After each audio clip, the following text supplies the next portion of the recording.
Markus 14 vers 1 tot 11 vertel dat die Joodse Raad op die Woensdag voor Goeie Vrydag bymekaar was om planne te maak om die Here Jesus dood te maak, maar dat hulle dit nie op die fees wou doen nie.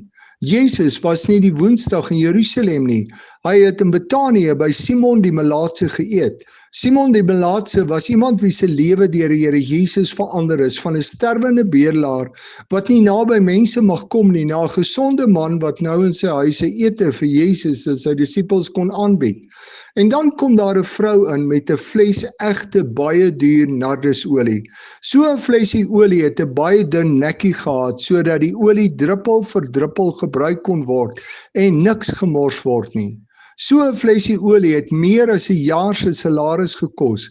Daarom die ontsteltenis toe die vrou die flesie breek en die olie oor Jesus uitgooi. Jesus reageer daarop deur te sê dat die mense die vrou moet laat staan. Hulle het altyd die armes by hulle, maar hulle het hom nie altyd by hulle nie. Sy het hom betyds as voorbereiding vir sy begrafnis gesalf. Sy het gedoen wat sy kon. Sy het die Here Jesus kosbaarder as 'n jaar se inkomste geag. Daarteenoor gaan Judas Iskariot, een van Jesus se disippels, en reël met die Joodse Raad dat hy Jesus vir 30 silwerstukke, die prys van 'n slaaf, sal verraai. Soos hierdie flesie olie gebreek en oor Jesus uitgegooi is Jesus se liggaam vir ons op Goeie Vrydag gebreek.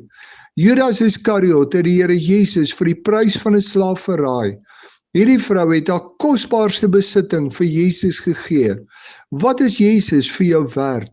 Sal jy jou kosbaarste besitting vir Jesus gee?